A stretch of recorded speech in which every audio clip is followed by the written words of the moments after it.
मैं कर्नाटक गुलबर्गा से बात कर रहा हूँ। जी जी हाँ, मेरा इराडा का शेयर है सर। जी।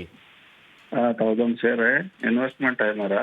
और 1 साल हुआ, अभी 180 के ऊपर नहीं जा रहा है। मेरा एवरेज प्राइस 180 है। क्या करना ओ चाहिए?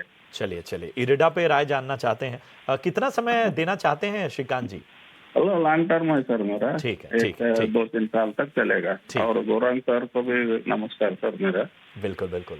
तो गौरांग सर, श्रीकांत जी ईटी नाउ स्वदेश और हमारे तमाम एक्सपर्ट्स की एडवाइस के प्रशंसक हैं। उन्होंने पहले ही अपने टिप्पणी में कहा कि वो लगातार चैनल को देखते हैं और लगातार मार्गदर्शन को फॉलो करते हैं। हमें बताइए, इरिडा पर उन्हें क्या करना चाहिए? लंबे समय से बने हुए हैं और अभी भी हड़बड़ी नहीं है इन्हें इरिडा में। 180 इनका एवरेज प्राइस है।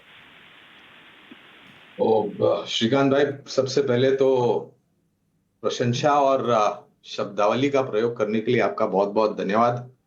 आपको भी सादर प्रणाम और शुभ दिन हमारे तरफ से, शुभ प्रभात हमारे तरफ से। अगर लंबी अवधि का निवेश है प्रशांत भाई, इनका, तो मैं इनको पहले तो ये राय दूंगा कि रोज या फिर हर हफ्ते भाव को देख करके अपना ब्लड प्रेशर जो है उसको ज्यादा तकलीफ ना दे। अगर लंबी अवधि का निवेश है तो आप निवेश कर दीजिए और तिमाही नतीजों पर या छमाही नतीजों पर या फिर साल दर साल नतीजे आते हैं उस पर ज्यादा ध्यान दें। जहां तक इरडा का सवाल है, तो मुझे स्पष्ट रूप से याद है जब इसका आईपीओ आया था कुछ समय पहले, तब भी और उसके पश्चात हमारी रिसर्च टीम की तरफ से खरीदारी की करने की राय है। ये कंपनी नई ऊर्जा उत्पादन जो कि सूर्य और वायु से पैदा होती है और बाकी अन्य जो ऊर्जा उत्पादन है उसको वित्तीय सहायता करती है, यानी कि फाइनेंशियल सपोर्ट देती है उस उत्पादन क्षमता को खड़ी करने के लिए। जिस प्रकार से सरकार की नीतियां रही हैं और आने वाले 3 से 5 साल में जिस प्रकार से नई ऊर्जा उत्पादन जुड़ेगी, खास करके ज्यादातर तो वो क्लीन और ग्रीन एनर्जी होगी। और इस कंपनी के मैनेजमेंट ने भी अपनी ऑर्डर बुक को लेकर के बहुत ही सकारात्मक नजरिया आप सबके समक्ष रखा है। लंबी अवधि का निवेश है तो बने रहें और ज्यादा छोटी मध्यम अवधि में उतार चढ़ाव पर ऊपर ध्यान न दें।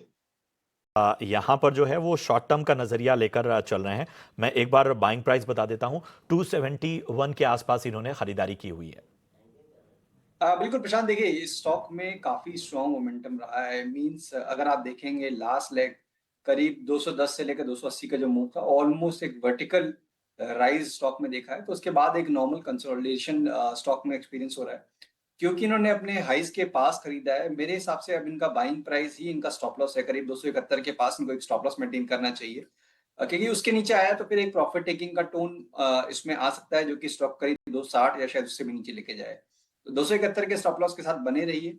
अप साइड पे बेसिस हिज इनका जो इन्वेस्टमेंट के पॉइंट ऑफ व्यू से करीब 282 से लेकर 250 290 तक का जोन है, वो एक एरिया रहेगा जहां पे कि ये स्टॉक दोबारा से रेजिस्ट करेगा।